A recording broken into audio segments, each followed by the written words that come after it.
Assalamualaikum warahmatullahi wabarakatuh. Selamat datang. Kali ini Kang Selamat akan membawakan kisah yang berjudul Kosan 7 Pintu. Cerita ini ditulis oleh Monacim. Sebelum kita masuk ke ceritanya, buat kalian yang belum subscribe channel ini, tekan tombol subscribe-nya terlebih dahulu dan tekan tombol notifikasinya agar kalian tidak ketinggalan romansa lainnya dari Kang Selamat. Gak usah berlama-lama lagi, langsung saja kita masuk ke ceritanya. Kosan 7 Pintu. Tayang membuka matanya. Rasa pening tadi sudah cukup berkurang. Ia terkejut ketika melihat penampakan wajah Roijo di hadapannya. Astaga bang, udah sadar lo? Gimana rasanya? Tayang mencoba bangkit untuk duduk dengan benar. Gimana rasanya apanya bang? Rasa apaan? Lu gimana rasanya? Udah enakan apa belum? Oh, udah enakan kok bang. Cuma rada mual. Masih keinget kejadian tadi. Tayang mengusap tengkuknya tak nyaman. Roijon lantas mendekat antusias.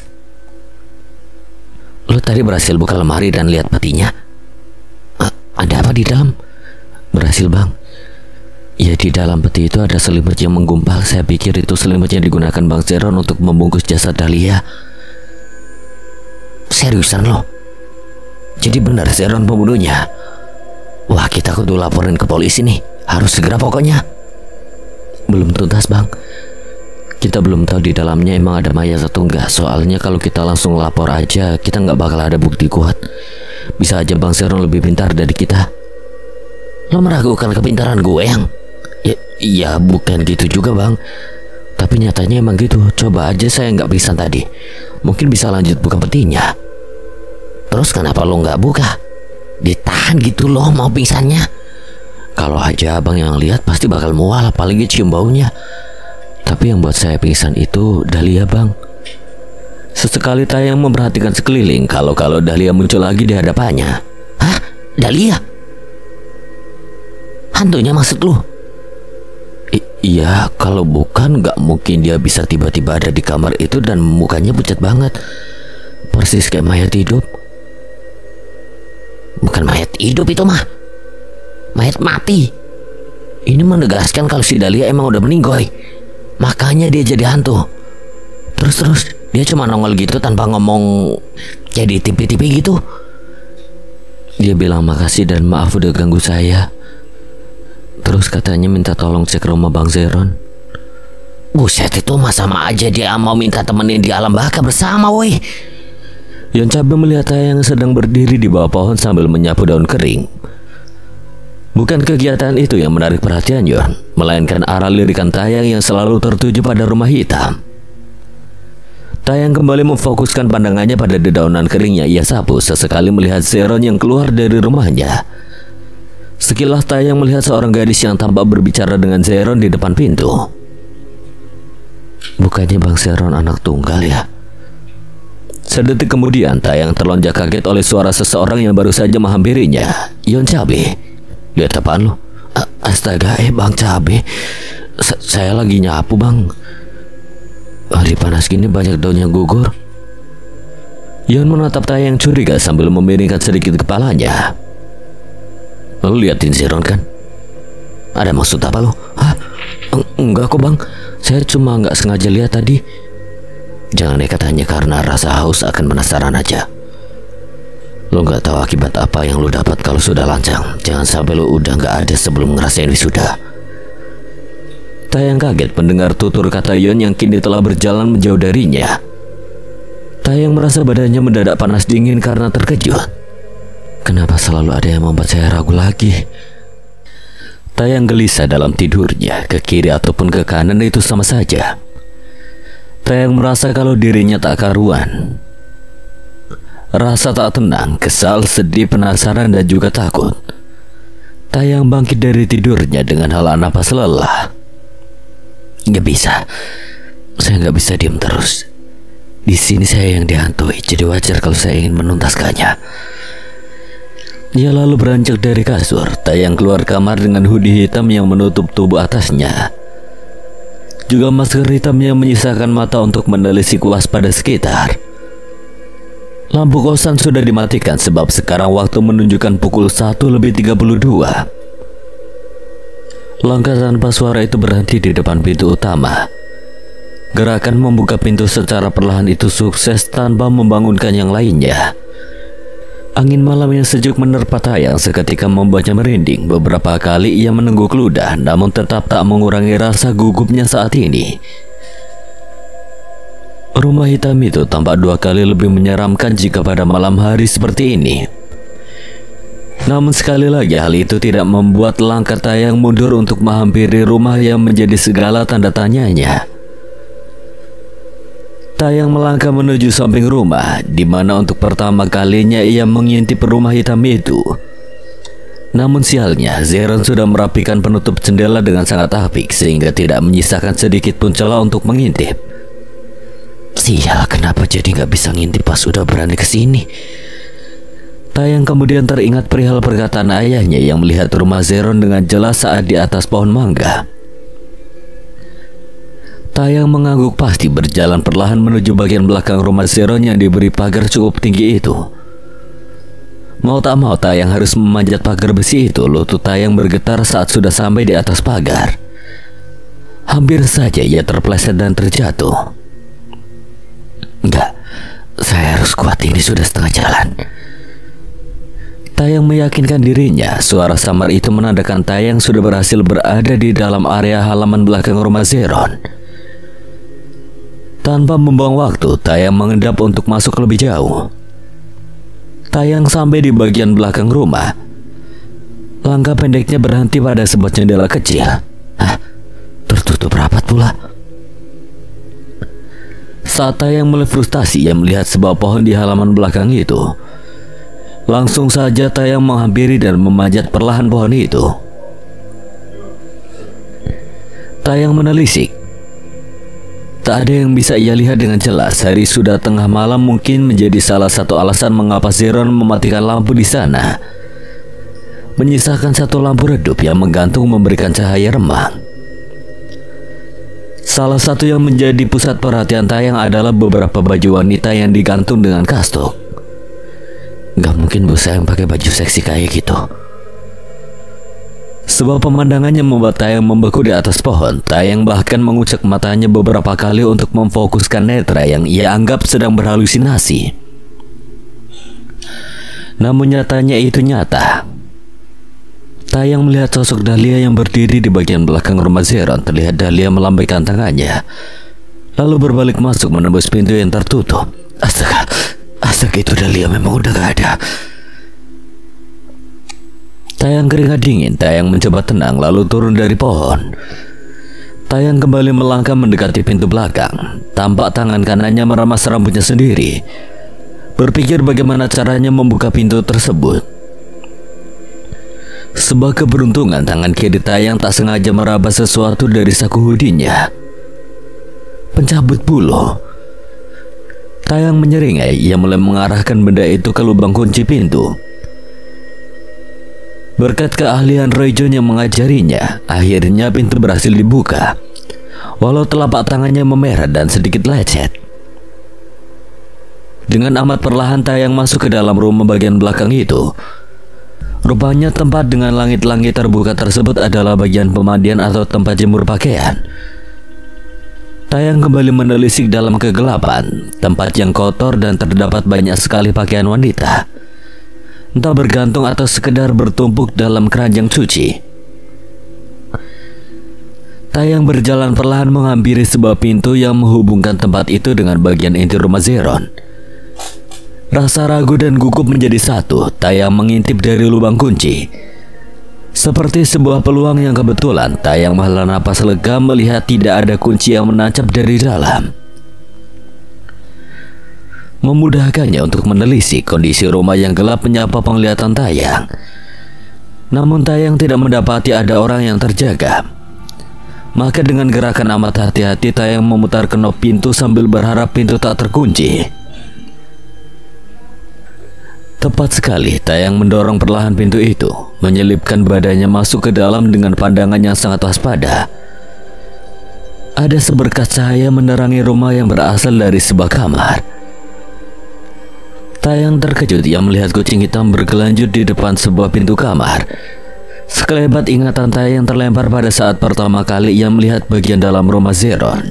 Juga perkataan Yun waktu itu. Mungkin di kamar itu adalah bagian terpenting dalam sisi ini. Ya, pasti itu kamarnya. Tayang perlahan berjalan menuju kamar itu. Langkah pelan namun pasti itu berhenti, bersamaan dengan detak jantung yang hampir melebihi batas normal. Tayang lekas masuk ke bawah meja saat mendengar salah satu kamar terbuka pintunya. Sepasang kaki berjalan menuju arah dapur. Hal itu tak luput dari tatapan takut Tayang. Apalagi pemilik sepasang kaki itu adalah Zeron. Zeron berhenti di depan pintu yang menghubungkan dengan pemandian, lalu mengunci pintunya yang sempat terlupakan. Awalnya Zeron hendak berbalik kembali ke kamarnya, namun entah mengapa langkah itu terhenti seketika. Tayang makin gugup, bahkan berpikir pasrah apa yang akan terjadi beberapa detik kemudian. Tayang menutup matanya erat, langkah kaki Zeron makin dekat saja menuju ke arahnya. Bahkan Tayang hampir tak melepaskan napasnya untuk beberapa detik sebelum langkah Zeron kembali berputar haluan menuju kamarnya. Entahlah apa yang ingin ia lakukan sebelumnya, yang jelas Tayang bisa menghembuskan napas lega. Usai memastikan Zeron tak keluar lagi, Tayang mulai keluar dari persembunyiannya. Langkahnya memelan mendekati kamar dengan seekor kucing hitam di depannya. Sudah pasti dikunci. Tidak mungkin Tayang kembali menggunakan pencabut bulu untuk membukanya, sementara ia sendiri belum tahu siapa pemilik kamar itu. Bagaimana kalau Bu Sayang itu sama saja ia mencari mati atau menyerahkan diri pada mangsa? Tayang memilih mengintip dari celah lubang kunci. Sedikit bagian kamar itu terlihat. Tayang menyipitkan matanya saat melihat ke arah kasur. Masih dengan gadis yang sama, namun kali ini Tayang bisa melihat wajah gadis yang tertidur itu. Bedanya lagi tak ada sesuatu yang mengikat badannya. Cewek itu saya pernah lihat di... Tayang tersentak diiring-iringi irisan sakit ketika sebuah jarum suntik tertancap di lengan kanannya. Perlahan Tayang menoleh ke belakang dan mendapati Zeron menatapnya datar dalam kegelapan. Bang Zeron, selamat terperangkap di lubang buaya. Zeron terkekeh sini, selalu merogoh kunci dalam saku celananya. Kunci itu ia gunakan untuk membuka kamar yang menjadi sasaran Tayang. Dengan mudahnya Zeron menyeret Tayang masuk ke dalam sana. Sementara di sisi lain, Jintan berdiri di depan jendela samping dengan tatapan yang resah mengarah pada rumah hitam. Sejujurnya ia adalah satu-satunya penghuni kosan yang melihat aksi Tayang menyelinap keluar, namun Jintan memilih membiarkannya saja. Niatnya hanya akan beraksi ketika hal darurat terjadi. Gak salah lagi, itu anak pasti ketangkap sama Zeron. Lagian nekat banget jadi orang. Umpat Jintan sambil terus berpikir. Akhirnya tirai jendela itu tertutup rapat, lalu kembali menuju kamarnya. Tayang mulai membuka matanya, rasa dingin menjalar di kulitnya yang saat ini dalam posisi tergeletak di lantai. Di mana ini? Tayang mengedarkan matanya hingga menangkap sosok gadis yang duduk di atas ranjang sambil membelakanginya. Barulah Tayang sadar. Dengan refleks ia bangkit dari posisinya. Pergerakan Tayang membuat gadis itu menoleh, lalu tersenyum miris pada Tayang. Jangan takut ke manusia. Kamu siapanya Zeron? Tanya Tayang. Bahkan cowok ini tidak ada niatan bangkit dari posisinya yang duduk di ruangan. Gadis itu terdiam sejenak sambil menatap ke arah pintu, lalu bangkit dari kasur menghampiri Tayang yang sudah menatapnya waspada. Gue bilang jangan takut, gue bukan hantu.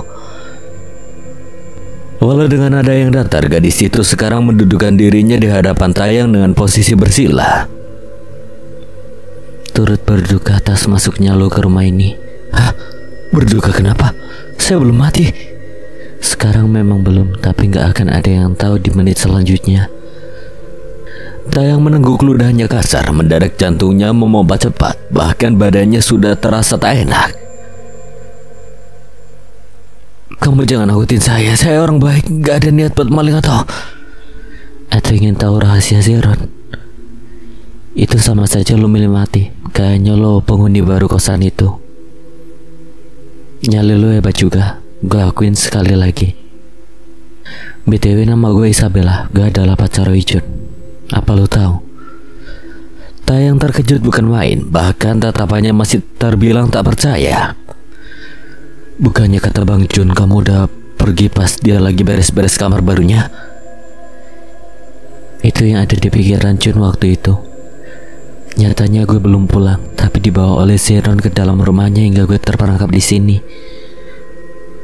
Emang apa tujuan Bang Zeron sekap kamu di sini? Mungkin lo harus tahu sebelum lo mati, dia jadi hantu penasaran. Asal lo tahu, Bang Zeron itu gak waras, dia gila. Gila wanita dan seks tentunya. Bahkan di balik pintu abu-abu itu, ada 7 cewek lagi di sana. Bahkan yang udah arwah pun ada dalam daftar korban Zeron. Tayang lagi-lagi membisu, bahkan keringat dingin secara tak sadar membanjiri pelipisnya.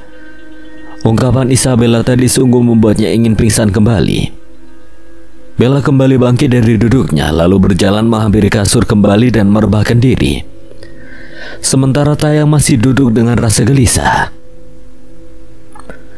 Royjon terbangun dari tidur yang bahkan melebihi batas normal waktu tidur.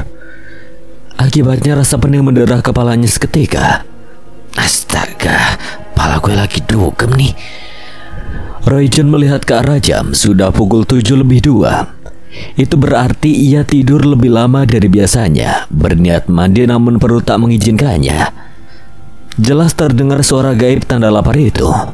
Lapar bos, makan dulu lah. Moga ada yang masak. Namun begitu pintu terbuka, Royjon dikagetkan oleh keberadaan Jintan di samping pintunya. Astaga bang, gue pikir Jin beneran lo. Ada apa pagi-pagi samperin gue? Lo ikut gue. Jintan menarik rambut Royjon agar mengikutinya. Sukses membuat jeritan tertahan dari empunya rambut. Pala gue bang Sul.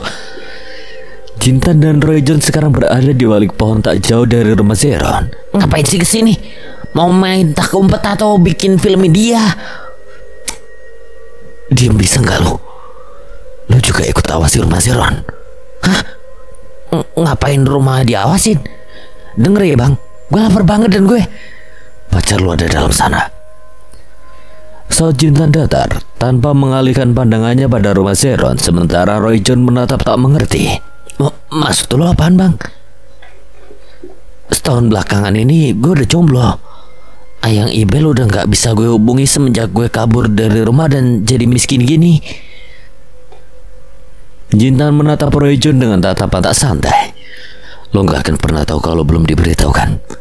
Makanya turuti apa yang gue suruh. Ada sesuatu yang kalian gak tahu. Ya udah tinggal bilang aja apa su. Taya ada di dalam sana juga. Malam tadi dia nekat masuk ke sana dan belum balik juga. Itu beneran bang? Si Tayang masuk tuh rumah hantu? Ya makanya gue mau pantau. Kita tunggu Zeron pergi dari rumah buat mastiin keadaan Tayang. Bang, itu bang Zeron udah keluar. Royjon mengangguk cemas selalu memantau kembali ke depan. Jintan dan Royjon makin menepikan tubuh mereka di balik pohon. Ketika Zeron lewat dengan motornya, tampak motor Zeron telah keluar dari pagar. Barulah 2 orang itu keluar dari persembunyian mereka. Kita cek sekarang. Sekarang? Tuh di rumah emang gak ada Bu Sayang apa-apa. Kalau ketahuan sama aja cari masalah sama Zeron. Jintan terdiam sejenak. Betul juga apa yang dikatakan Royjon. Lalu arah mata Jintan tak sengaja menangkap sosok Bu Sayang yang baru saja keluar dari rumah. Tuh Bu Sayang keluar rumah. Ambil sapu buruan. Lo mau sambit Bu saya pakai sapu bang? Bego dipelihara ya enggak lah, buru ambil. Akhirnya Royjon mengambil sapu lidi dan serok tak jauh dari mereka. Jintan segera mengambil alih sapu lidi tersebut. Alhasil mereka berdua berlagak membersihkan halaman kosan. Walaupun Royjon hanya mengikuti apa yang Jintan lakukan, dia masih tak mengerti. Rajin banget kalian. Iya Bu Say. Sekalian olahraga, kami masuk kelas siang. Gue pagi loh bang. Bagus. Kalau sempat tolong kalian sapu depan rumah saya juga. Cuma di depannya, ingat itu. Baik Bu. Jangan lupa potong sewanya ya. Gila apa gimana sih bang? Masa iya diiyain waktu Bu saya minta sapu di depan rumahnya? Kita babu apa? Lu jangan dodol. Ini peluang kita buat bisa deketin rumah Bu saya tanpa dicurigai. Jintan dan Rajon sekarang berada di depan rumah Zeron. Mereka memang melakukan kegiatan menyapu awalnya. Sesekali menelisik sekitar. Jun, lo awasi di sini ya. Gue mau tengok dalam dulu. Jangan lama-lama, jangan sampai si Zeron datang dan lu kasihkan tengok janda mandi di dalam. Lemes tuh mulut. Udah lo diam aja. Kodein kalau kondisi darurat. Iya buru. Jintan perlahan berjalan menuju samping rumah Zeron, lalu langkahnya berhenti di pagar pembatas ke halaman belakang. Menengok sejenak ke belakang, Jintan mulai memanjat pagar itu. Posisi Jintan sudah ada di halaman belakang rumah tersebut. Tungkai kakinya terus melangkah menuju pintu utama belakang rumah. Jintan tahu pintu itu terkunci. Tanpa menunggu lama, Jintan meraih sebuah kunci di sakut celananya. Tak ada yang tahu Jintan sengaja membuat kunci cadangan beberapa bulan yang lalu usai kegagalannya menerobos rumah Zeron sebab terkunci. Oleh karena itu, Jintan membuat gambar lubang kunci untuk ia bawa ke pembuat kunci serba bisa. Pintu terbuka. Dengan waspada Jintan masuk ke dalam rumah itu. Gelap, itulah kondisi yang Jintan lihat. Kucing hitam itu kembali menggeliat di depan pintu kamar. Jintan tanpa ragu mendekatinya. Jintan menatap pintu di depannya lalu mengetuk 2 kali. Siapa? Bisa buka pintunya. Gue salah satu penghuni kosan 7 pintu. Sementara itu Isabella yang mendengar itu terkejut, lantas berlari menuju pintu. Loh, siapapun lu tolong bantu gue. Temen lu juga terperangkap di sini. Gue tahu, ayo buka pintunya. Dikunci sama Zeron. Jintan menghela napas berat. Hal ini sudah ia duga sebelumnya. Maka Jintan mengeluarkan besi tipis memanjang dari sakunya. Bukan hal kebetulan, namun Jintan sudah lama mempersiapkannya. Jintan yakin suatu saat ia akan melakukan hal ini. Pintu berhasil dibuka. Jintan dan Isabella sama-sama tak sabaran membuka pintu. Tampak wajah lega dan terharu dari Isabella. Gue mana Tayang? Oh, tadi malam dia nekat nyelinap ke sini tapi Zeron tahu dan akhirnya dia tertangkap. Sebelumnya Taya ada di sini, cuma tadi subuh gue rasa Tayang dibawa ke ruang bawah tanah. Jintan mengangguk paham. Ia mengeluarkan ponselnya dari saku celana. Gue gak bisa bebasin lo sekarang atau dengar cerita apapun dari lo. Tujuan utama gue adalah menyelamatkan Tayang. Untuk itu gue mau lo simpan HP gue di tempat yang aman. Jadi semisal gue berhasil atau gak berhasil selamatin Tayang, lo bisa telepon polisi di saat yang tepat. Dan jangan sampai Zeron tahu. Paham kan? Isabella lantas mengangguk antusias. Makasih. Gue bakal gunain kesempatan ini seakan-akan ini adalah kesempatan untuk hidup yang kedua kalinya. Ruang bawah tanah ada di bawah ruangan itu. Di sana banyak simpanan Zeron, jadi lo jangan heran. Pintu ruang bawah tanah ada di bawah sebuah lemari coklat. Lo tinggal pencet tombol di samping lemari itu. Oke, makasih infonya. Gue jalan dulu. Tunggu. Kunci ruangan itu ada di bawah vas bunga. Baiklah. Jintan mengambil sebuah kunci di bawah vas bunga. Dengan keyakinan hati, Jintan mengarahkan kunci ke pintu tersebut, memutarnya hingga pintu itu terbuka. Hal pertama yang Jintan tuju adalah ruangan sederhana yang terkesan tak bersih. Baru 2 langkah Jintan mau masuk ke ruangan itu, Jintan dikejutkan oleh pemandangan yang tak terduga. Ada sekiranya 5 perempuan yang diborgol kakinya. Masing-masing dari mereka duduk bersandar di dinding dengan kaki berselonjor. Ada satu wanita lebih tua dari yang lainnya sedang makan seorang diri tanpa ikatan. Siapa kamu? Jintan tersentak kaget. Ada seorang gadis menatapnya tajam. Rambutnya tak terurus, namun tak mengurangi indah paras cantiknya. Gadis itu tadinya berdiri di belakang Jintan. Gue Jintan, gue anak kos sebelah. Gue kesini mau tolongin temen gue yang dibawa sama Zeron. Enggak masalah kan? Gadis itu masih tak bereaksi. Bahkan wajah datarnya masih terpatri setelah beberapa detik Jintan menyudahi kata-katanya. Gue gak punya banyak waktu, jadi tolong jangan ganggu gue. Gue cuma numpang lewat mau ke ruang bawah tanah. Tanpa menunggu jawaban gadis itu, Jintan melangkah ke sudut ruangan.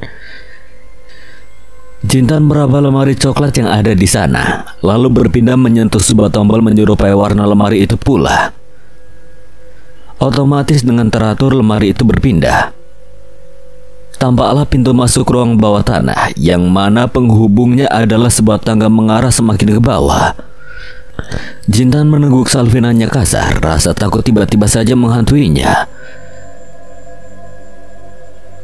Roy Jun berdiri cemas sambil menyapu ala kadarnya di depan rumah Bu Sayang. Pasalnya Jintan tak kunjung kembali sejak setengah jam yang lalu. Belum lagi perut lapar Roy Jun yang sedari tadi mengalihkan dunianya. Bang Jintan mana dah? Kagak ngikut sama Dahlia kan ya? Kalau Bang Zeron datang sekarang bisa tamat riwayat Bang Jintan. 2 korban dong. Bang Jun, sarapan dah siap? Oke, gue dateng. Walau tanpa ragu, akhirnya Roy Jun meninggalkan rumah Bu Sayang menuju kosan untuk makan. Pikirnya Jintan akan baik-baik saja. Roy Jun datang menuju dapur. Ada Yun, Ho Beng, Jimino dan juga Koko. Si Tayang sama Bang Jintan kagak ada di kamarnya. Berangkat pagi banget kah? Tadi subuh dia lihat Bang Jintan keluar sama Bang Jun. Kemana bang? Gue tadi nyapu bareng. Terus Bang Jintan gak balik. Ada yang kalian sembunyikan? Sembunyiin apa dah? Terus Bang Jintan kemana? Si Tayang juga. Kemarin katanya ada kelas siang. Roy Jun serba salah. Bahkan rasa laparnya sudah terganti dengan rasa cemas. Gue bingung tau ah. Kok misu-misu? Ngaku loh. Kalian tadi kemana? Jun, lu kenapa? Lu bikin kita curiga tau gak? Badan lu keringetan gitu. Gue bingung banget bang. Bang Jintan sekarang masuk ke dalam rumah Bang Zeron buat selamatin Tayang yang nekat nyusup tadi malam. Tapi gak balik sampai pagi. Gue takut mereka kenapa-napa gitu. Gue gelisah dan takut banget. Itu antara kasihan juga pengen ngakak lihat muka lu bang. Tapi adik bakal bantu. Ntar dulu, emang Tayang ngapain nyusup ke rumah Zeron? Gue nggak tahu ini harus dibeberkan atau enggak. Yang jelas Tayang mau nyelidikin kasus Dahlia yang selalu menghantui dia. Gue nggak bisa cerita banyak. Katanya sih semua jawaban atas segala pertanyaan dia ada di rumah Zeron. Jintan turun perlahan ke ruang bawah tanah itu. Kegelapan membuat Jintan harus bergerak secara perlahan. Begitu kakinya menapaki lantai bawah, Jintan meraba sakut celana bagian belakangnya. Ada senter kecil yang terselip di sana. Taya, lo ada di sini kan? Suara Jintan menggema. Ia mengarahkan senter ke dinding, mencoba mencari saklar untuk menyalakan lampu. Cahaya senter itu menangkap sebuah saklar lampu di bawah tangga. Lekas Jintan menekannya. Keadaan ruang bawah tanah jadi cukup terang, membantu Jintan menemukan keberadaan Tayang. Tenggorokan Jintan terasa tercekat melihat sosok yang ia cari terikat kedua tangannya dengan rantai besi. Keduanya tidak bisa dikatakan baik-baik saja, sebab raut pucat pasi yang terpatri di wajahnya. Tayang, Tayang, bangun, ini gue Jintan. Bangun, gue bilang. Jintan menggeleng lalu berusaha melepaskan rantai besi itu. Usahanya sia-sia, mana mungkin seseorang dapat memutuskan rantai dengan tangan kosong. Jintan semakin panik. Ia berjalan ke sana kemari mencari sesuatu yang bisa dimanfaatkan. Astaga! Pergi Jintan ketika kakinya tak sengaja hampir menginjak tengkorak. Jintan memperhatikan sekelilingnya. Ada 2 kerangka manusia yang tergeletak berjauhan. Keringat itu telah mengucur deras. Berulang kali mencoba menetralkan kegundahan dalam hatinya. Akhirnya netra Jintan menemukan sebuah kapak yang tertancap pada sebuah tiang kayu. Tanpa pikir panjang, Jintan berjalan mengambil kapak tersebut. Sementara itu, Roy Jun dan kedua penghuni kos lainnya menyusun rencana untuk menyelamatkan 2 teman mereka yang diyakini terperangkap dalam rumah hitam. Gimana kalau kita langsung terbuka sama Bu Saya aja?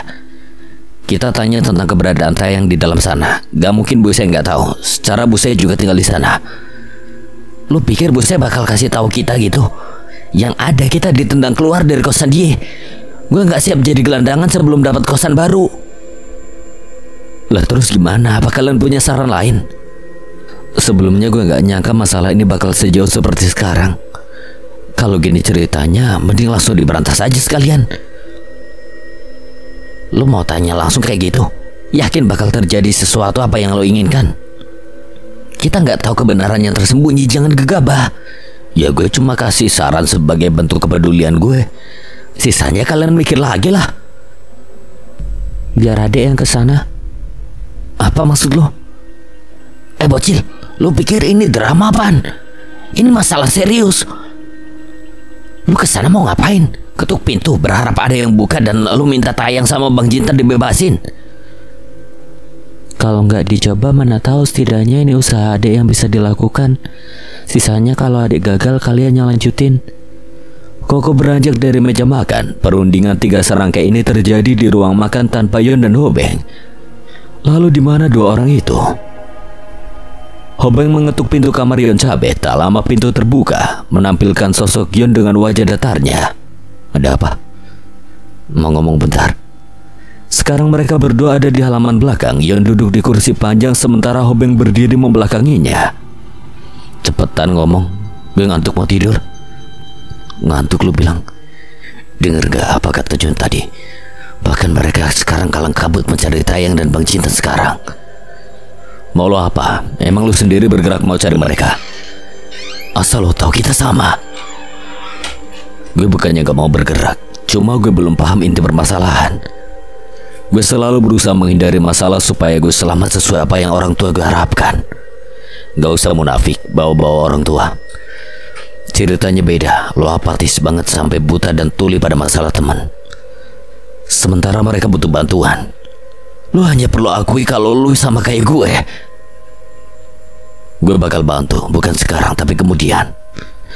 Ketika pelaku asli berhasil terungkap dan rekannya ikut bersaksi atau bahkan terlibat. Gue gak paham apa yang lo pikirin. Koko sudah berada di depan pintu rumah Zeron. Ia menatap sedikit ragu pintu di depannya. Namun helaan napas rileks itu menandakan kalau ia sudah mempersiapkan segalanya. Baru saja Koko ingin mengangkat tangannya untuk mengetuk pintu, namun seseorang menyentuh punggungnya. Koko terkejut lantas berbalik. Oh apa kamu? Busai bikin adik kaget. Oh apa? Adek mau ketemu Busai, bisa tanya sesuatu nggak? Tanya apa? Di dalam ada Kak Taya nggak? Soalnya tadi malam Kak Taya kesini, tapi nggak balik-balik. Kali aja Kak Taya sekalian nginep di sini. Tidak ada Taya di dalam. Sebaiknya kamu kembali ke kosan sekarang. Koko gesit meraih sebuah kain dari saku celananya, lalu berbalik untuk membekap Busai.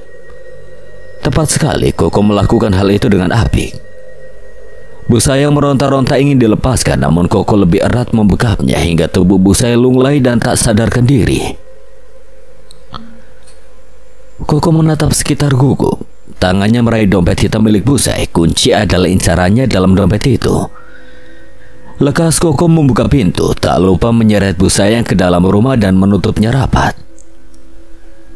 Sementara Jimino dan Royjun berjaga di depan pagar kosan. Hal yang perlu mereka cegah setelah ini adalah kedatangan Zeron. Sebab ada Koko yang menyelinap masuk ke dalam rumah hitam tersebut. Motor Zeron sudah terlihat dari tikungan, membuat pupil mata Royjun melebar melihat hal tersebut. Bahkan Jimino tak luput dari pukulannya. Min, Bang Zeron, mana? Astaga. Lu halangin duluan. Laku gue, lu aja sono. Gue jaga belakang, jaga gawang gue. Elah, ngaco bener. Mereka berdua sontak menjadi patung di tempat. Zeron yang sempat berhenti di depan pagar lantas membuka kaca helmnya. Hei, bukain pagarnya, malah rusuh. Ini pagarnya terkunci dari luar bang. Kita nggak tahu. Jangan ngaco. Jelas-jelas tuh pagar terkunci dari dalam. Bagian bawahnya cek blon banget sih. Royjun dan Jimino sama-sama menoleh ke bawah. Mereka tertawa miris, merutuki kepintaran sendiri. Oh iya, terkunci di bawah ternyata, Min. Ucap Royjun pada Jimino. Tangannya dengan gerakan lamban membuka selop bagian bawah. Buka cepetan. Iya bang. Saut Royjon sambil membuka pagar dengan ragu. Matanya melirik ke arah Jimino meminta bantuan. Zeron kembali menjalankan motornya masuk ke dalam halaman kosan. Mendadak Royjon dan Jimino panik bukan main. Gimana nih, kok pasti ketahuan dah. Mana gue tahu. Emang muka si kampret tuh nyermin banget. Gimana gue mau pawangin? Bodo amat. Gue harus ke sana. Lo masih ingat apa kata Koko kan? Kalau dia gagal, kita yang maju. Minasaga, anak itik. Aduh, gue harus gimana dong? Nunggu aja kah? Sementara itu, Koko membuka sebuah kamar yang tak ia tahu siapa pemiliknya. Kamar nuansa gelap, itulah hal yang pertama Koko lihat. Koko berjalan masuk perlahan. Banyak gambar wanita berpose seksi dan cantik yang tertempel di dinding kamar. Ini pasti kamar Bang Zeron. Gumam Koko terus menelisik. Koko berjalan mendekati nagas. Yang menjadi pusat atensi Koko adalah sebuah figura yang berisi foto dua laki-laki yang saling merangkul. Koko meraih gambar itu. Matanya melotot sempurna melihat sosok laki-laki yang berdiri di samping Zeron. Bangsat! Koko berhasil menghindari ketika sebuah kursi dilempar ke arahnya. Pelakunya tak lain adalah Zeron. Zeron dengan tatapan berapi-api bagai hendak melahap lawannya habis, sementara Koko tampak mempertahankan nyalinya. Hebatnya curut kecil bisa masuk ke dalam rumah gue. Bahkan sekarang berada di kamar gue. Bagus. Kain kafan udah siap emang. Mana Kak Taya? Lu beneran udah gak punya keinginan hidup rupanya. Dengar ya bocah. Yang lu panggil Kak Taya itu udah gak ada. Udah masuk lubang buaya dan habis di sana. Koko masih bergeming, entah apa yang ada dalam pikirannya sekarang. Awalnya gue pikir bersembunyi dalam sifat polos itu yang terbaik. Ternyata enggak. Manusia bejat kayak lu emang pantas digotong sama polisi. Darah Zeron mendidih mendengarnya. Tanpa aba-aba ia melakukan penyerangan pada Koko. Aksi gelut terjadi di kamar hitam itu. Pertarungan mereka tampak imbang. Bahkan Zeron tidak pernah menyangka kalau kemampuan Koko bisa mengimbanginya. Hingga pertarungan itu terhenti ketika Koko berhasil mendorong Zeron dalam kamar mandi dan lekas menguncinya. Koko tampak kewalahan. Ia berjalan tertatih meraih figura yang tergeletak pecah di lantai. Foto itulah yang Koko selipkan dalam saku celananya. Di luar, Jimino dan Royjon ingin membobol pintu rumah hitam yang tadinya sempat dikunci kembali oleh Zeron. Tapi usaha mereka sia-sia sebab tidak bisa. Lu berangkatnya gimana? Zeron bakal tahu. Lu masih peduli rasa takut. Teman-teman kita ada 3 di dalam. Royjon mengangguk ragu lalu ikut memasang kuda-kuda siap mendobrak pintu. 1, loro. Tubuh Jimino dan Royjon terjatuh dengan cukup keras ke lantai ketika pintu terbuka sendiri padahal mereka bersiap mendobraknya. Kalian ngapain? Koko, astaga lu kenapa? Royjon terkejut. Ia mengabaikan rasa sakit yang menimbulkan naluri ingin menyumpah. Namun urung ketika melihat sosok Koko yang terluka di beberapa bagian wajah dan tubuhnya. Lantas Royjon dan Jimino bangkit. Lu, mana Zeron? Kalian tadi berantem? Ya sekarang Zeron udah aman untuk sementara di kamar mandi yang gue kunci. Tugas kalian sekarang adalah bantu gue cari Kak Taya sama Bang Jintan sebelum Zeron dan bosnya sadar. Oke. Mereka menggeledah seluruh bagian rumah Zeron. Larut dalam keterkejutan adalah momen yang kurang tepat saat ini. Begitu banyak hal aneh yang mereka lihat di rumah Zeron tersebut. Royjon kaget melihat seekor kucing mendekat padanya. Ia meraih kucing itu sembari memperhatikan kalung yang kucing itu kenakan. Ini kan kucing bebek Bibel. Jadi dia beneran terperangkap di sini. Royjon terkejut. Tiba-tiba kucing tersebut turun dari gendongan Royjon menuju pintu sebuah kamar tempat di mana Isabella dikurung. Jimino dan Koko datang bergabung. Mereka sama-sama memperhatikan kelakuan kucing hitam itu. Kayaknya ada sesuatu di dalam kamar itu deh. Jintan mengerang keras dengan keringat bercucuran membasahi pelipisnya. Usahanya memutus tali rantai dengan kapak tersebut akhirnya membuahkan hasil juga. Jintan terduduk lelah dengan sisa tenaga mendekati Tayang yang masih tak sadarkan diri. Tayang bangun. Bang, Jintan menengadah untuk melihat. Raut wajah penuh harapan Jintan begitu ketara saat melihat Koko turun ke ruang bawah tanah itu. Kok, lu kenapa bisa? Jangan tanya itu dulu. Kita harus segera keluar dari sini sebelum Zeron berhasil halangin kita. Itu kata ya. Gue nggak tahu dia masih hidup atau enggak. Yang jelas kita harus keluar. Cepetan keluar. Ambil kain panjang atau tali. Kita perlu bawa Tayang ke atas. Jimino keluar dari ruangan tersebut menuju kamar Isabella, sebab pemandangannya membuat Jimino bagai butiran debu di tengah hamparan bunga. Royjon dan Isabella berpelukan. Kain panjang, bantu cari kain panjang. Ada nyawa yang perlu ditolong segera daripada berpelukan. Royjon dan Isabella melepas pelukan mereka, lantas Isabella membantu Jimino mencari kain. Bilang aja lu iri, Jim. Secara 5 pacar lu kagak sebening calon bini gue. Berisik lu, bantuin. Mereka bertiga terkejut mendengar suara pintu yang didobrak paksa. Mata Royjon melotot ketika teringat Zeron. Min, cepat lu bantuin mereka naik. Gue kunci pintu ruangan begitu lu masuk. Jadi biar gue dan Bebek Ibel yang hadang Zeron. Ini kainnya yang cukup panjang. Oke, gue berangkat. Lu tahan Zeron sebentar ya. Yang ini kita harus gimana? Kamu tenang. Kalian semua kemana bangsat? Royjon dan Isabella seketika menegang. Suara teriakan Zeron menggema dari luar pintu. Yang aku takut. Sekali lagi pintu kamar Isabella dibuka paksa. Zeron datang dengan tatapan emosi yang sudah tak terkendalikan lagi. Dengan cepat Zeron menyerang Royjon. Beberapa pukulan Royjon dapatkan walau sempat menghindar beberapa kali. Sebab tidak ada keahlian bela diri, membuat Royjon hanya mengandalkan teknik hindaran dan melempar sesuatu ke arah Zeron. Sekarang lu bilang sama gue, di mana teman-teman bangsat lu itu? Tuh, ada di dalam sana. Royjon menuju ke ruangan yang sudah terkunci. Isabella menatap tak percaya pada Royjon. Zeron mencoba membuka pintu dengan brutal, namun ia sadar kalau pintu itu terkunci. Tapi belum sempat ia berpikir, sesuatu yang keras menghantam tengkuknya.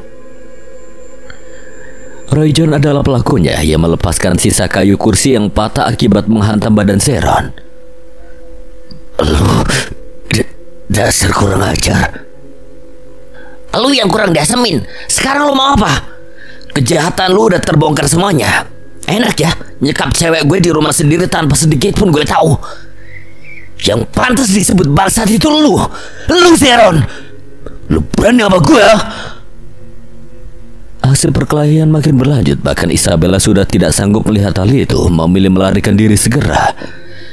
Isabella bersandar di dinding. Ia merogoh ponsel di saku celananya. Tangan bergetar itu segera menghubungi polisi. Halo Pak Polisi, tolong saya di Jalan Keramat nomor 7. Iya Pak, tolong segera datang. Isabella terkejut. Dari arah samping seseorang mencekal tangannya. Yon, ikut gue. Enggak, lepasin Yon.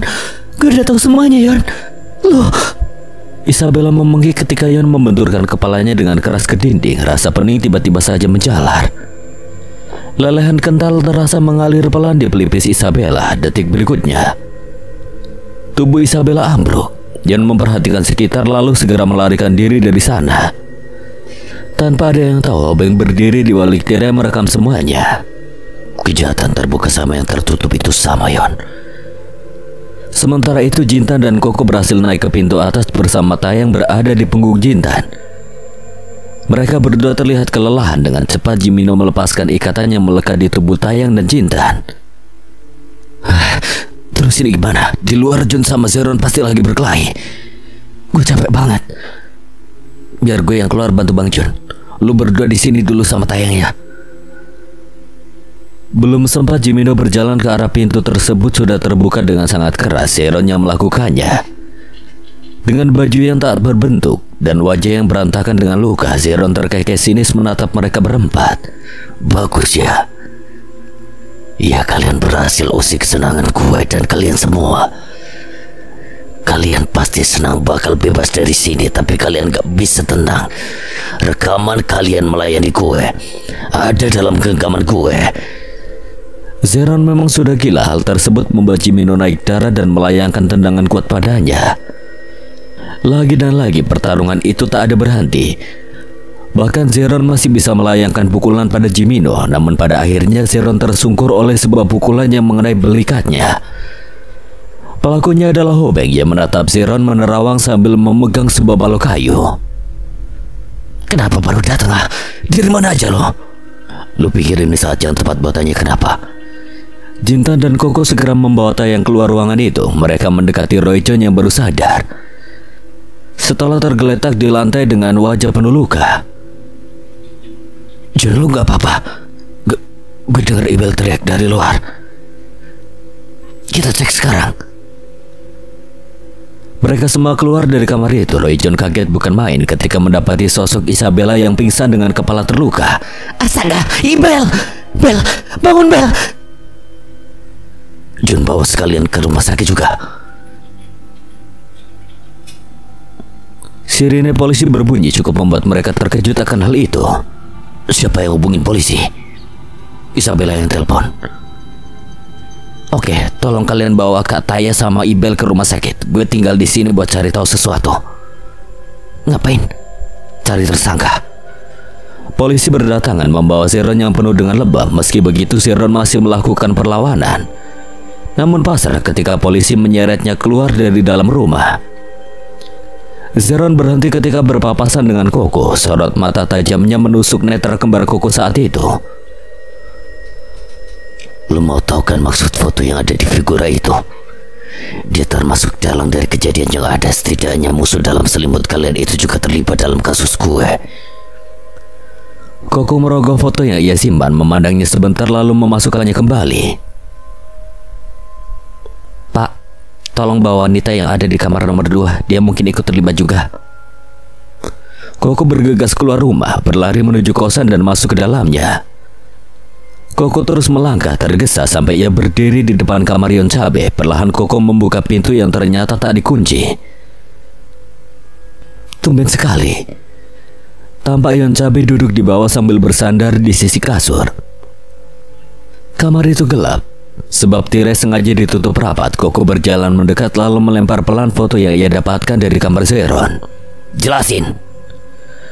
Yun mengambil foto itu, memandangnya lalu merobeknya 2 kali. Gue gak tahu harus mulai dari mana. Mulai dari hubungan lu sama Bang Zeron. Zeron abang gue. Bang Zeron gila karena wanita. Dia terlalu terobsesi sama wanita dan seks. Ayah ngusir Bang Zeron karena sudah menodai 5 cewek sekaligus di hotel milik teman ayah. Usai Bang Zeron terusir, kami lama gak ketemu. Lalu gue gak sengaja ketemu Bang Zeron dan nguntit dia. Ternyata Bang Zeron jadi anak angkat Bu Sayang. Entah bagaimana cerita jelasnya. Yang gue tahu Bu Sayang membiarkan Zeron dengan kegilaannya dengan cewek dan seks. Zeron menculik cewek yang ia suka dan melakukan istilah cuci otak pada cewek itu. Hingga pada Dahlia gue gak terlibat dan gak tahu apa-apa soal aksi keji dia. Dia ngelakuin sendiri apa yang dia mau. Gue gak mau terlibat apalagi peduli. Gue udah muak sama kelakuannya yang persis kayak setan. Gue gak mau peduli. Lalu soal Isabella, pasti ada hubungannya dengan dia. Yun menoleh pada Koko seperti isyarat bertanya bagaimana Koko tahu. Gue pernah temuin dompet lo yang jatuh di dekat sofa. Waktu itu gue gak sengaja lihat foto lo sama Isabella lagi bersama. Apa lu juga tahu tentang penyekapan Isabella dan tetap diam? Oke, gue salah. Gue juga sedikit ngambil jalan Bang Zeron. Maksud lu apaan? Gue punya alasan. Apa? Apa alasan lu jadi begini, Bang? Selama ini kita tinggal satu atap dan gue beserta yang lainnya anggap lu sebagai saudara. Terlebih Bang John. Yun malah melepas baju hitamnya. Koko kaget ketika Yun melakukan hal itu. Tampaklah sebuah bekas luka di dada Yun sebelah kiri. Lo lihat luka jahitan ini kan? Ini gue dapetin karena Isabella, karena dia gue hampir mati. Maksud lo? Dulu waktu gue masih SMA, gue suka sama adik kelas cantik. Namanya Isabella. Suatu hari gue ngikutin dia yang jalan sama cowok yang dia sukai. Mereka ke klub malam bukan tanpa alasan gue ngikutin dia, tapi karena gue khawatir kalau Andre berbuat tak senonoh pada dia. Dugaan gue benar, Isabella dibuat mabuk dan dibawa ke kamar oleh Andre dan dibantu dua temannya. Gue sempat baku hantam sama kedua teman Andre karena ketahuan ngikutin mereka. Akhirnya gue menang, walau butuh waktu yang gak sebentar. Karena gue sempat pingsan, gue kaget pintu kamar yang Andre tempat tinggal dikunci. Akhirnya gue memutuskan untuk masuk, gue terlambat. Andre udah gak ada di sana, malah pemandangannya buat hati gue hancur. Isabella terlelap dalam kondisi telanjang dan tertutup selimut. Waktu itu gue kalut banget, gue coba bangunin Isabella, tapi begitu Isabella bangun, dia malah ngira gue yang perkosa dia. Gue makin terpojok saat abang Isabella datang tiba-tiba. Isabella ngadu ke abangnya kalau gue udah nodain dia. Malah hasil gue diamuk abang Isabella dan ketiga temennya. Gue dibikin babak belur lagi. Gue sempat lari tapi malah jatuh dari tangga. Gue gak ingat apa-apa lagi begitu gue sadar gue ada di rumah sakit. Kata dokter gue dioperasi karena masalah pada organ vital jantung gue. Gue dendam. Seumur-umur baru kali ini gue rasain sakit lahir batin. Pada akhirnya takdir mengantarkan Isabella pada gue lewat Jun yang sekarang jadi pacarnya. Gue kasih informasi pada Zeron kalau ada mangsa bagus buat dia. Berakhirlah Isabella diseret oleh Zeron saat Roy Jun sibuk ngurus kamar barunya. Bang gue. Dan yang tadi, gue yang buat Isabella terluka. Gue gak mau dia bongkar rahasia gue dan dapat keadilan. Sementara gue gak dapat keadilan apapun sampai sekarang. Bahkan nama gue jelek di kalangan teman SMA gue. Maaf, gue minta maaf bang. Gue minta maaf karena udah salah menilai lo. Enggak, gue emang salah. Tapi Isabella juga salah bang. Gue gak ada bukti, sementara dia punya bukti. Zeron pasti udah buat pengakuan pada polisi tentang gue. Lo bisa antar gue ke kantor polisi sekarang. Koko merasa bersalah dan tidak enak hati. Bagaimanapun juga ia paham dengan perasaan Yun setelah mendengar cerita pahit itu. Bang, lo tenang aja. Walau lo ditahan, gue sama yang lainnya bakal usahakan masa tahanan lo dikurangin. Pokoknya gue bakal bantu lo. Antar gue. Beberapa jam berlalu, Taeyang sudah sadarkan diri dari masa kritisnya. Jintan dan Jimino yang tadinya saling bertukar cerita di sofa langsung menghampiri Taeyang. Tolong gak apa-apa. Lo masih ingat kami kan? Saya belum mati. Emang lo udah jumpa sama Dahlia di alam baka? Belum kan? Kalau ngomong yang baik. Main jitak aja, mentang-mentang paling tua ya. Tiba-tiba pintu ruangan Taeyang diketuk. Muncullah Roy Jun yang mendorong kursi roda Isabella. Taeyang udah sadar? Seperti yang lu tambah. Isabella udah gak apa-apa. Udah gak apa-apa sih. Buktinya dia masih mengenali wajah tampan kekasihnya. Dahlah sono kalian. Dih, ngusir. Lagian bebek gue mau cerita tentang Yon yang juga terlibat dalam kasus Zeron. Hah? Yon terlibat? Iya, Yon Cabe terlibat atas penculikan gue. Makanya gue kesini mau cerita pada kalian semua. Gak perlu, biar gue yang ceritain semuanya. Isabella mengernyit, bingung ketika Koko datang menyangga ucapannya. Sekarang Koko berdiri di tengah mereka semua. Yon emang terlibat dalam masalah Isabella, tapi gak soal Dahlia. Itu murni kelakuan bejat Zeron. Taeyang dan yang lainnya terkejut. Netra masing-masing memancarkan tanda tanya besar, namun memilih bungkam untuk mendengarkan ucapan Koko lebih lanjut. Biar lebih jelas, gue bakal putar rekaman suara Bang Yon saat dia curhat ke gue. Mungkin awalnya kalian akan berprasangka buruk, tapi berbeda setelah mendengarnya. Mana coba gue mau dengar.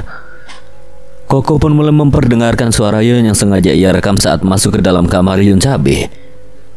Mereka mendengarkan dengan seksama. Sesekali mata mereka membola karena terkejut. Terlebih Isabella ketika mendengar soal dirinya yang dinodai Andre. Isabella menggeleng menyesal. Pegangan Roy Jun pada gagang kursi roda Isabella terlepas begitu saja. Gue nggak tahu apa-apa soal ini. Gue kira Yon yang lakuin. Gue habis mabuk waktu itu. Sulit dipercaya. Beb Roy. Sementara Taeyang teringat sesuatu ketika Yon memberinya saran agar memasuki rumah Zeron dan masuk ke dalam kamar yang terdapat kucing hitam di depannya.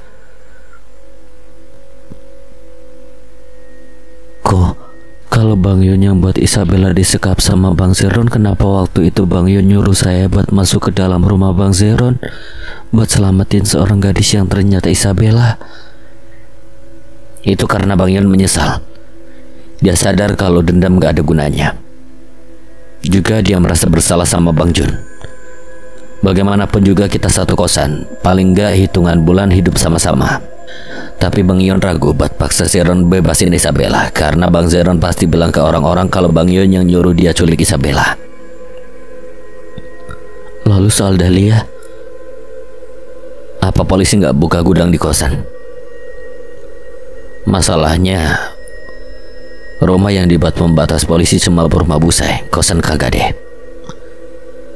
Kayaknya kita semua bakal jadi saksi buat kejadian ini, terutama lu Taeyang. Mungkin kita tunggu Taeyang cukup baikan agar kita bisa ke kosan untuk penyelidikan gudang kosan dan jasad Dahlia. Tinggal hubungin polisi aja. Oke, gue bakal hubungin polisi dulu. Jintan beralih menatap Taeyang yang kembali merebahkan dirinya. Rasa penasaran kembali berlanjut perihal keadaan Taeyang. Lalu sebenarnya diapain sama Bang Zeron sampai bisa kritis gini? Waktu saya ketahuan, saya langsung diseret sama Bang Zeron ke ruang penyimpanan wanita. Belum saya selesai terkejut, saya diseret lagi menuju sebuah lemari, di mana lemari itu adalah penutup pintu menuju ruang bawah tanah. Bayangin aja Bang, dari atas saya dilempar oleh Bang Zeron ke bawah. Ditambah setelahnya Bang Zeron ajar saya sampai saya sempat bilang kalau dia itu pembunuh, membunuh Dahlia. Bang Zeron bilang itu benar. Bang Zeron bilang bakal jadikan saya layaknya Dahlia, dibunuh dan diawetkan dalam lemari. Bang Zeron emang sakit jiwa. Pantas lu kayak orang mati, tapi hebat lu gak mati. Mungkin sesuai nama lu, punya 3 nyawa cadangan. Nyawa 3 pala lu. Saudara Zeron telah melakukan kejahatan sebagai berikut. Pertama, menahan beberapa wanita di rumahnya, menodai mereka, dan tindakan kekerasan. Kedua, penggunaan obat-obat terlarang. Dan yang terakhir adalah pembunuhan atas saudari Dahlia 1 tahun yang lalu. Lalu mayat Dahlia? Jasad Dahlia sedang dalam proses otopsi lebih lanjut, juga pencarian informasi tentang keluarganya. Gimana kabar teman kita Yon Cabe, Pak? Bagaimanapun juga dia nggak sepenuhnya bersalah. Benar itu Pak, setidaknya beri keringanan pada teman kami yang juga termasuk korban. Tapi saudara Yon Cabe juga terlibat dalam tindakan kriminal ini, juga membuat saudari Isabella terluka. Tapi Pak, Isabella sudah memaafkan Yon dan dia nggak menuntut apapun. Tolonglah. Kami akan mengambil keputusan terbaik. Kalian bisa mendengarkan keputusannya nanti.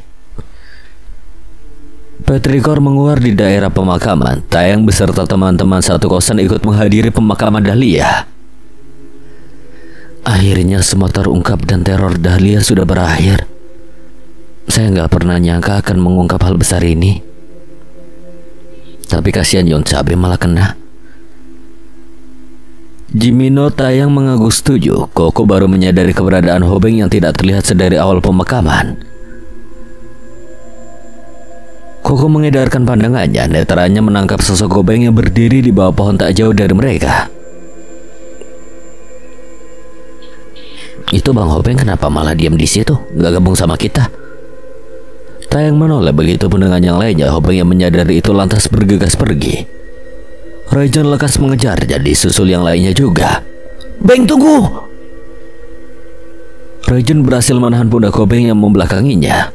Lo kenapa? Kenapa nggak ikut ke sana tadi? Selama kejadian menegangkan ini, lo juga nggak tambah hadir di sana. Asal kalian tahu, gue senang akhirnya Yon tertangkap. Maksud lo apaan?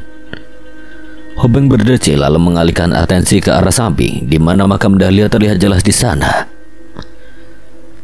Dahlia mantan terindah yang pernah aku miliki. Yun tahu sejak lama kejahatan Sharon, tapi terus menutupinya seolah-olah nyawa dan kehormatan wanita itu bukan hal yang perlu dilindungi. Yun terus saja menggagalkan rencana gue buat cari tahu tentang Dahlia. Walau gue tahu dia melakukan itu buat orang tuanya yang terhormat, agar gak malu kalau anak sulungnya terdakwa sebagai seorang kriminal tingkat akut. Tapi bukan dengan menyembunyikan fakta tentang kematian Dahlia. Terus kenapa gak lo aja yang kasih tahu atau lapor ke polisi? Hobeng terdiam, tak mampu lagi untuk menjawab. Pertanyaan menohok itu membaca bisu. Itulah kita selama ini, tahu sedikit kebenaran, tapi gak ada yang berani memulai penyelidikan. Untungnya ada Kak Taya yang nekat melakukan ini semua. Roy John mendekati Hobeng lalu menepuk pundaknya. Kita semua juga salah karena acuh atas apa yang terjadi selama ini. Yun emang salah, tapi dia punya alasan yang penting. Masalah kosan 7 pintu udah selesai. Kita bisa tinggal dengan tenang di sana. Tayang yang sedari tadi terdiam lantas tersenyum menyeringai, membuat mereka berenam menatap heran. Suasana tiba-tiba berubah menjadi tak nyaman. Lo kenapa, Tayang? Tayang malah terkekeh mengerikan, membuat bulu kuduk mereka seketika merinding. Ya, kita akan tinggal dengan tenang. Suara Tayang yang terkesan berbeda membuat mereka semua membulatkan mata. Mereka berpikir kalau Tayang sedang kerasukan hantu Dahlia. Dahlia? Mereka berenam langsung kabur tergopoh-gopoh, berjalan memasuki mobil Roy John dan segera meninggalkan pemakaman, juga Tayang. Tayang terkekeh sendiri lalu berlari ke tempat di mana ia menaruh sebuah kamera. Tayang tersenyum melihat hasilnya. Bang Yun pasti suka. Sebelum meninggalkan kantor polisi, mereka sempat melihat keadaan Yun Cabe di sel tahanan. Tampak Yun duduk merenung. Yun, ini kami. Yun menoleh tanpa mau beranjak dari tempat duduknya. Apa? Kami cuma mau bilang lu yang sabar ya. Oke, gue sabar. Nggak bakal lama kok masa tahanannya. Jadi tunggu kami jemput lu lagi ya, Bang. Oke, gue tunggu. Mereka terlihat bingung mau bicara apa lagi. Pasalnya tanggapan datar Yun terdengar tak bersahabat. Nanti kalau rajin gue anterin makanan dah. Oke, anterin aja. Udah lah, gue ngantuk banget. Kami pulang dulu, Bang. Nanti saya bakal jenguk Bang Yun, sama bawain komik horor juga. Oke. Helaan napas mereka terdengar frustasi ketika meninggalkan sel tahanan Yun Cabe. Tapi langkah Tayang terhenti ketika Yun memanggilnya. Tayang, jam 3. Tayang berbalik dengan pupil mata melebar. Yun memanggilnya. Apa, Bang? Yun berjalan mendekati Tayang yang berdiri di luar sel tahanan. Nanti waktu pemakaman lu buat konten horor buat gue ya. Buat para curut durhaka itu kabur ketakutan. Hah? Buat apa, Bang? Gue suka. Lo masih ingat kan waktu gue tiba-tiba menghilang dari dapur? Itu gue nyusup di bawah meja makan. Senang aja lihat muka orang takut. Tapi kata Jimino, bohong, dia bohong. Gimana cara buat mereka takut? Kerasukan Dahlia. Sekian. Dan terima kasih buat Monacim yang telah mengizinkan saya membawakan ceritanya. Apabila ada kesalahan atau kekurangan, Kang Slamet memohon maaf sebesar-besarnya. Dan akhir kata, Kang Slamet pamit undur diri. Wassalamualaikum warahmatullahi wabarakatuh.